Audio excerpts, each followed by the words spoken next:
Hey guys, it's Ben here from the Strength Factory, and today we are talking e-bikes and how they affect your mountain bike fitness. We're going to do some myth busting as well as talking about how, in my opinion, they can be a really effective training tool. The last video that I put out was my over 40s mountain bike fitness part 2. Great video. And you know what?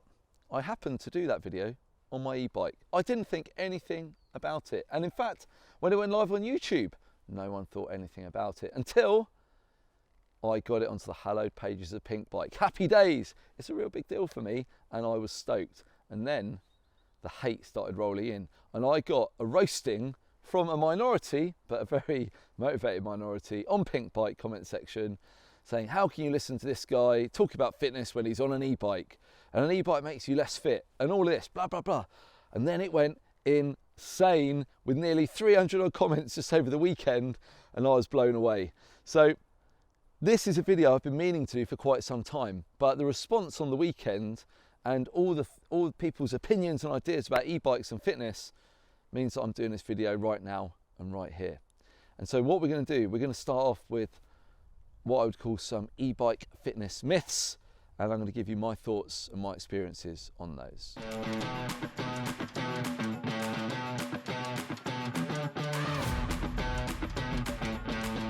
E-bike fitness myth number 1, the most prevalent one, is that they make you less fit. Well, my response to that is that apart from being fun primarily, an e-bike is a tool. It's like anything else. It's not like if you buy a cross-country bike, it makes you more fit.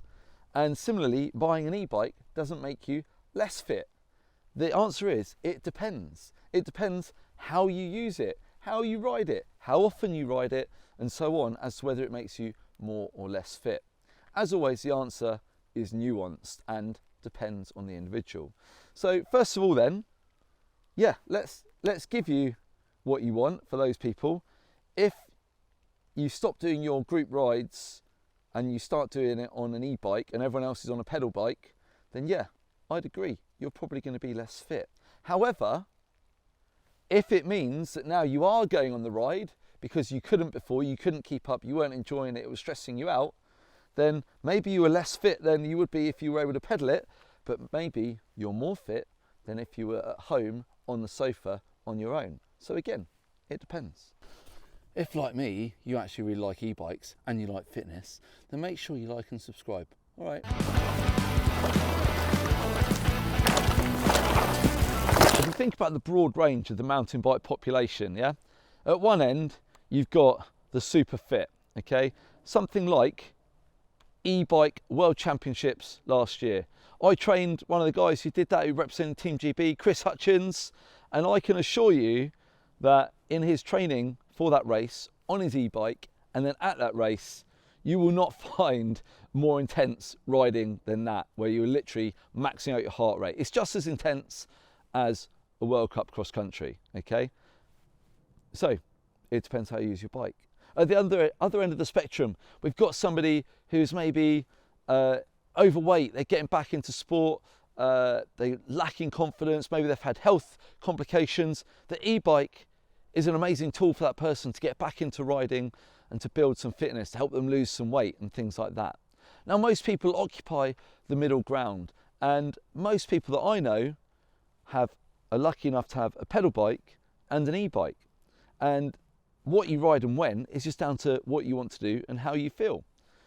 In my experience and my personal opinion is that in the depths of winter, if I've only got like an hour or an hour and a half to ride, and I'm going to get covered in mud and have loads of admin, I'm always going to go for the e-bike, because if I'm going to go out for such a little time, I at least want to get 5, 6, 8 runs in compared to 2 or 3 on my pedal bike. You know, if I'm going to have to put all that work in, then I may as well get a bit more bang for my buck, get a bit more reward.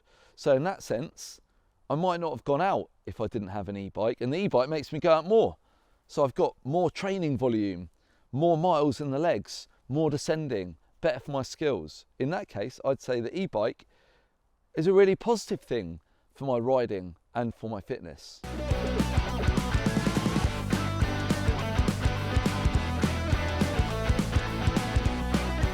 whilst I'm saying that it's perfectly possible to ride e-bikes without losing fitness and potentially use it to gain fitness, there are some things that you need to bear in mind, especially if you go full e-bike and you no longer have a pedal bike. And that is, number one, to understand that the e-bike rewards a high cadence, and every year the thing that keeps pushing on e-bikes is the amount of torque they have. And the more torque the bike has and the more it rewards high cadence, the less hard you're going to push on the pedals. And so if you're only e-biking, then I'm absolutely confident that you are going to lose leg strength and leg power. And I think that's a fairly inescapable fact, unless you are being really disciplined about doing consistently hard efforts on your e-bike. But having said all of that, how can we fix that? How can we make that a non-issue? Get in the gym, get strong. Whether it's bodyweight at home, whether it's at the gym with a barbell or a dumbbell or a kettlebell, get strong and then enjoy your e-biking, and who cares if you're not using as much leg strength to ride your bike, okay? It's as simple as that. For the last year and a bit, I've been lucky enough to ride for Vitus bikes, and I've been ripping around on this Vitus Summit e-bike. And you know what? The value for money against performance for these Vitus bikes is absolutely insane. Now, you can't get this colourway anymore, it's a couple of years old, but the great thing is that as I record this in February 23, there's like a global slowdown in the whole bike industry and people buying bikes, and that is great news for you, because the up-to-date version of this and loads of other models for more or for less money are all in the sale right now. I'll make sure I get a link below in the description if you want to take a look. Insane value. This was £4,000 RRP a couple of years ago, and it's absolutely rips.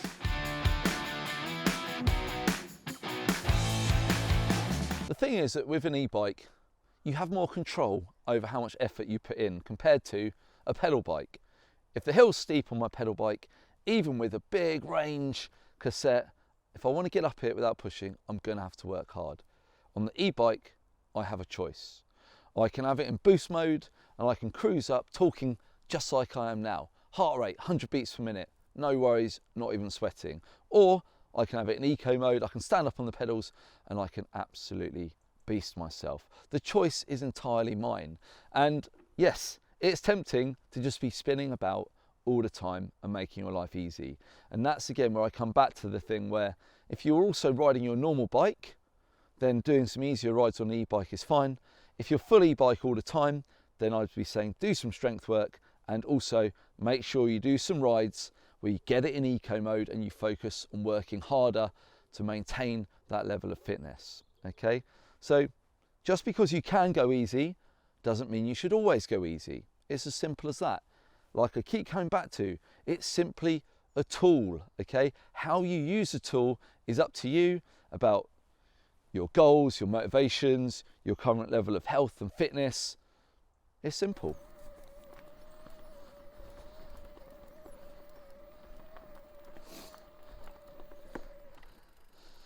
Just done the steep climb here for the downhill tracks. Heart rate strap on, 111 beats per minute, easy as pie in boost mode. Happy days.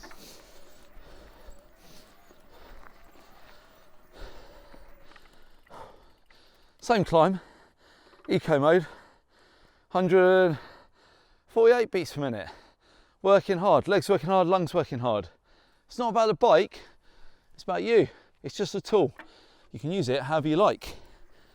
The other thing to remember about an e-bike ride is that it is different in terms of the proportion of climbing and descending to riding your push bike. And that's fine. Not better, not worse, just different. So in a given amount of time, whether you're in eco mode or boost mode, you're going to spend a greater proportion of your time descending and a smaller proportion of your time climbing than you would on your normal bike. Okay? Now, you can work hard on those climbs, as we've already discussed, and if you're working hard, then the climbs are going to be shorter, they're going to be sharper. It's less about endurance and more about that power. And then similarly, if in a given amount of time we're getting more descending and on a heavier bike, then guess what? Maybe on an e-bike, I can't prove it with science, but I'm pretty confident, you're going to get stronger through the upper body. I've certainly done full days, like full batteries on the e-bike, like banging laps, and you can really feel that upper body fatigue at the end of the day to a greater degree, I believe, than on my normal enduro bike.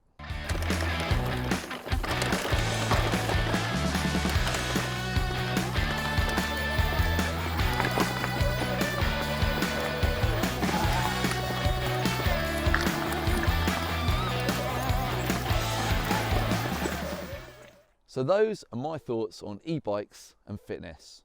Most of it isn't based on peer-reviewed scientific research papers, but I have been riding e-bikes for about 6 or 7 years, and I've consistently had one in the garage for the last 3, maybe even 4 years now. And I've ridden a whole load of different versions from loads of different brands when I used to test bikes. Now, I'm not here to tell you to buy an e-bike or not have an e-bike. I'm not here to tell you what bike to ride. And in fact, nobody should tell you what bike to ride, because you should do exactly what you want to do. And it's as simple as that. What I will say is if you do get an e-bike, it doesn't mean your legs are going to turn to twiglets and fall off. It doesn't mean that you're suddenly going to get asthma and get dropped by the group. It's just a tool for the job, okay? You can go as hard or as easy as you like, but remember, bikes are all about having fun, and I love riding my e-bike.